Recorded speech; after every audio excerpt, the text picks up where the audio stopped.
Break के बाद स्वागत है एक बार फिर से आप सभी का कालचक्र में। शादी एक ऐसा रिश्ता है जो भरोसे और प्यार पर टिका रहता है, लेकिन कभी कभी इन बातों के अलावा कुछ ग्रह स्थितियां भी बनती हैं जो वैवाहिक जीवन में कलेश का कारण बनती हैं, आपको आपके जीवन साथी से दूर करती हैं, आपसी तालमेल को बिगाड़ती हैं।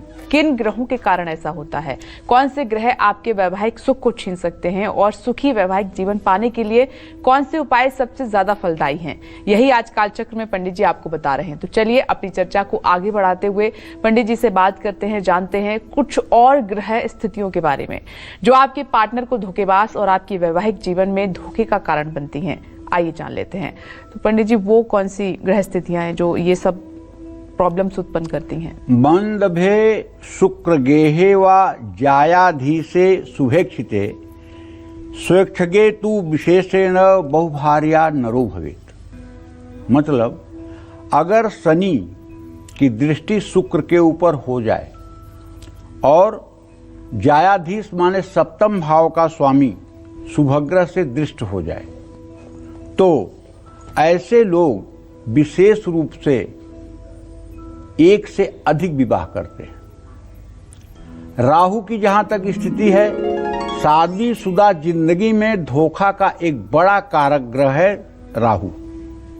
जिन लोगों की कुंडली में राहु खराब होता है या राहु धनु और वृश्चिक राशि का होकर सप्तम भाव में या लग्न में बैठा हो, ऐसे लोग प्रायः धोखेबाज होते हैं या फिर जीवन में ऐसे हालत बनते हैं कि व्यक्ति बेईमान हो जाता है। जिन महिलाओं की कुंडली में राहु अशुभ होता है वो अपने रिश्तों के प्रति ईमानदार नहीं होती हैं। केतु के प्रभाव में आकर भी व्यक्ति की सूझबूझ खत्म हो जाती है और ऐसा व्यक्ति किसी के प्रति ईमानदार नहीं रह पाता है। ऐसे लोग अक्सर बुरे कार्यों को अंजाम दे बैठते हैं। तो देखिए, मैं सबसे ज़्यादा ये कहूँगा, ज्योतिष की बात तो अपने जगह है, लेकिन मैं अपने दर्शकों से ये कहूँगा कि देखिए, ये जन्म हमारा आखिरी जन्म नहीं है, इसके बाद बहुत कुछ है। हम जो कर रहे हैं, जो करने जा रहे हैं, जो सोच रहे हैं, इसका परिणाम हमारे इस जन्म के समाप्त होने के बाद मिलने वाला है। क्योंकि स्वर्ग, नरक या फिर जन्म या कीड़े मकोड़े के योनि में आना, ये सब चीज़ों पर डिपेंड करता है। इसलिए हमें ऐसा कुछ नहीं करना चाहिए जो भगवान के दृष्टि में उचित न हो। न तो पत्नी को कभी प्रताड़ित करना चाहिए, न पत्नी के प्रति मन में द्वेष भाव रखना चाहिए, न पति के अलावा और किसी का चिंतन करना चाहिए। ये दोनों लोगों के लिए है कि अपने अपने विचार को शुद्ध और पवित्र रखें। शुद्ध और पवित्र आप तभी रख सकते हैं जब आप अपने शास्त्रों का स्वाध्याय करेंगे, अपने बुजुर्गों का कहना मानेंगे और किसी संत महात्मा के सत्संग को सुनेंगे, अपने धार्मिक ग्रंथों का अध्ययन करेंगे, व्रत करेंगे, पूजा पाठ में रुचि रखेंगे। और 3 चीज का आपको डर जब होगा तो आप सही रहेंगे। वो डर कौन सा है? एक तो भगवान का डर, दूसरे अपने धर्म का डर और तीसरे अपने गुरु का डर। ये 3 डर अगर आपके जीवन में रहेगा तो आपसे कोई गलती नहीं होगी। जय मां विंध्यवासिनी। कुछ लोगों की आजीवन शादी नहीं होती, तो क्या ऐसे में इसके पीछे भी कोई ग्रहों का खेल है? अगर है तो कौन से ग्रह इसके लिए जिम्मेदार हैं और ऐसा क्यों होता है? आइए जान लेते हैं। पंडित जी बताएं। देखो, ये तो काफी रिसर्च का विषय है। अभी कहीं कहीं मेरी भी बुद्धि जाकर के खत्म हो जाती है। कल मैंने 2 ऐसी मतलब की महिलाओं की कुंडली देखी जी, जो मतलब पूरे इंडिया में फेमस हैं। पूरे भारत में जिनका नाम लिया जाए तो सब जानते हैं और उन्हें पद्मश्री अवार्ड भी मिला हुआ है। उनकी कुंडली इतनी अच्छी है कि 4 ग्रह उच्च के हैं और सब उच्चांशक में हैं और दोनों बहुत उच्च कोट की नृत्यांगना हैं। और शायद इस देश का कोई ऐसा आदमी होगा जो मतलब कि कला के क्षेत्र को जानता हो, उनको ना जानता हो। सब जानते हैं, लेकिन उनकी शादियां नहीं हुई और सारे ग्रहों की अनुकूल स्थिति है।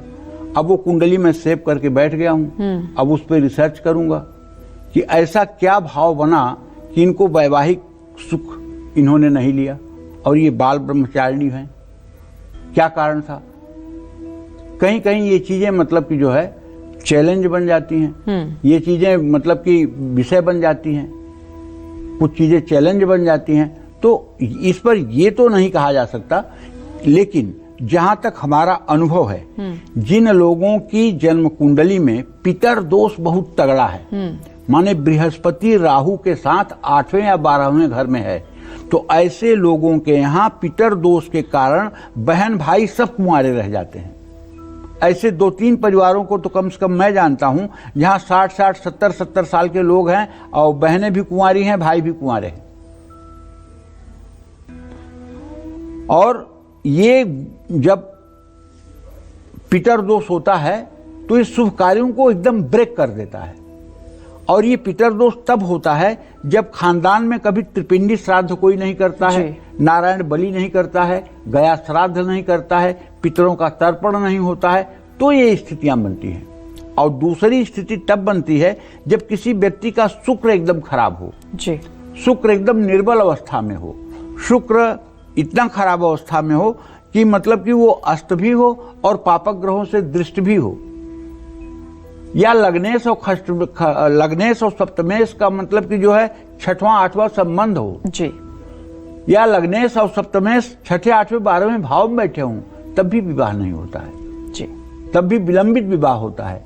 लेकिन अभी मैं दावे के साथ कह सकता हूं कि आप भी अगर ज्योतिष में रुचि रखते हैं तो अभी बहुत रिसर्च करने की जरूरत है कि शादी क्यों जीवन भर नहीं होती, इसके लिए बहुत रिसर्च की जरूरत है। अगर आपकी शादी नहीं होगी, अगर आपकी कुंडली में कुछ विशेष योग बने हुए हैं, जैसे कुंडली में सप्तमेश शुभ स्थान पर नहीं है, सप्तमेश 6ठे 8वें या 12वें स्थान में अस्त होकर बैठा है, सप्तमेश नीच राशि में है, सप्तमेश 12वें भाव में है, लग्नेश या राशि स्वामी 7वें भाव में है, तो कुंडली में चंद्रमा शुक्र एक साथ है, तो उनसे 7वें भाव में मंगल शनि बैठे हों, तो कुंडली में शुक्र और मंगल दोनों 7वें भाव में हों, तो कुंडली में शुक्र मंगल दोनों 5वें या 9वें भाव में हों, तो जब शुक्र किसी पापग्रह के साथ हो 5वें या 9वें भाव में हो, तब शुक्र बुध शनि तीनों ही ग्रह कुंडली में नीच हो जाए, या जब 5वें भाव में चंद्रमा हो, 7वें या 12वें भाव में 2 या 2 से अधिक पापक ग्रह हो, तब भी विवाह का योग नहीं बनता है। ऐसे लोग आजीवन कुंवारे रह जाते हैं। और इस विषय में एक बात कहना चाहूंगा कि देखिए, ये तो हमारा प्रारब्ध है, लेकिन अगर कन्याएं भगवान शिव की आराधना, जैसे एक बड़ा ही अशुभ योग होता है कुंडली में, विषकन्या योग। विषकन्या योग प्रायः जिन लड़कियों की कुंडली में होता है, वो लड़कियां कभी वैवाहिक जीवन में सुखी नहीं रह पाती हैं।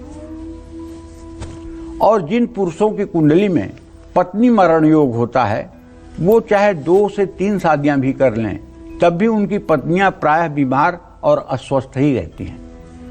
तो अगर इन चीजों को आप जान गए हैं या आपको पता है, तो लड़कियों को चाहिए कि भगवान शिव की आराधना करें, सोमवार का व्रत करके और शिवलिंग की पूजा करके रुद्राक्ष की माला पर नमः शिवाय का अनवरत 1-2 घंटे जप करें। और पुरुषों को चाहिए कि दुर्गा सप्तशती में जो अर्गला स्तोत्र है, उसका एक मंत्र है, पत्नीम मनोरमाम देहि मनोवृत्तानुसारिणीम तारिणीम दुर्ग संसार सागरस्य कुलोद्भवाम। इस मंत्र का 10 माला जप कम से कम 125 दिन अवश्य करें। आपको एक बात बताएं, आश्चर्य होगा, कर्दम ऋषि थे, ब्रह्मा के पुत्र थे, उन्होंने 10,000 वर्ष तक तपस्या की और घोर तपस्या की भगवान विष्णु के लिए।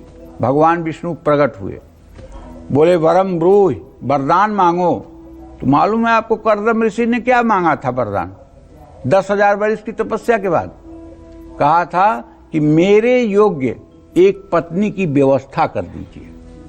अगर आप प्रसन्न हैं तो मेरे योग्य एक पत्नी की व्यवस्था कर दीजिए। कहन कुछ और की इच्छा नहीं है, मेरे योग्य एक पत्नी की व्यवस्था कर दीजिए। भगवान ने कहा ठीक है। आज से तीसरे दिन मनु महाराज अपने बेटी देवहूति को लेकर के आपके पास आएंगे और आपका विवाह देवहूति के साथ होगा और मैं स्वयं विष्णु आपके यहाँ पुत्र के रूप में, आपके पुत्र के रूप में जन्म लूंगा। तो आप सोचिए 10,000 वर्ष तपस्या करके पत्नी के लिए तब वरदान मांगा जा रहा है। यहाँ आजकल के लड़के 4 घंटे में तपस्या करने वाले हैं। पत्नी अच्छी प्राप्त हो इसके लिए अगर पत्नी सोमवार का व्रत कर सकती है तो आपको भी तो कुछ तपस्या करना चाहिए, आपको भी तो कुछ पूजा पाठ करना चाहिए कि जीवन संगिनी अच्छी मिले। नहीं, अरे हाँ, औरत के लिए तपस्या करेंगे, शादी होने के लिए पूजा करेंगे। अरे इसमें शर्म की क्या बात है। अच्छी जीवन संगिनी मिलते ही जीवन स्वर्ग हो जाएगा। बाणी रसवती यस्य भार्या पुत्रवती सती लक्ष्मी दानवती यस्य सफलम तस्य जीवनम। बाणी रसवती यस्य, जिसके बाणी में मिठास हो, भार्या पुत्रवती सती, जिसकी पत्नी संतान से युक्त और पतिव्रता हो, लक्ष्मी दानवती यस्य, जिसके पास इतना धन हो कि उसका दान किया जा सके, सफलम तस्य जीवनम, वो यहीं पर स्वर्ग का सुख भोग रहा है। भाई आगे स्वर्ग की बात मत करिए, यहीं उसके लिए स्वर्ग का सुख मिल रहा है। जय मां विंध्यवासिनी। मैरिड लाइफ को सुखी बनाने के लिए हमें कौन से उपाय करने चाहिए, खासकर तब जब ये कलेश और परेशानियां मांगलिक दोष के कारण उत्पन्न हुई हों? आइए जानते हैं, पंडित जी बताएं। देखिए, मां दुर्गा और भगवान गणेश की नियमित पूजा करनी चाहिए। मंगलवार को राहु केतु का घर में हवन करना चाहिए। पुरुषों को चाहिए कि हनुमान चालीसा का नित्य निरंतर पाठ करें। दुर्गा चालीसा और विंध्येश्वरी चालीसा का पाठ फायदेमंद होगा। मांगलिक दोष के कारण वैवाहिक जीवन में कलेश है तो क्या करना चाहिए?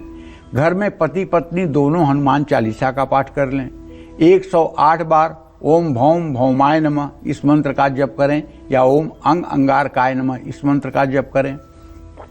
मंगल दोष की शांति के लिए ओम अग्निर्मूर्धा दिवह ककुत्पति पृथिव्या एवं अपाग्वंग रेताग्वंग जिन्वती इस मंत्र का 50,000 मंत्र जप 12 ब्राह्मणों द्वारा एक दिन में मंगलवार को कराएं। हवन तर्पण मार्जन करवाएं और ब्राह्मणों को भोजन करवाएं। और 5 किलो गेहूं का आटा, 1 किलो गुड़, 3 मीटर लाल कपड़ा, 1 किलो मसूर की दाल, ये सारी वस्तुएं इकट्ठा करके लाल चंदन की लकड़ी के साथ मंगलवार को किसी ब्राह्मण को दान कर दें। ये भी मंगल का दान आपके लिए बहुत फायदेमंद होगा। जय मां विंध्यवासिनी।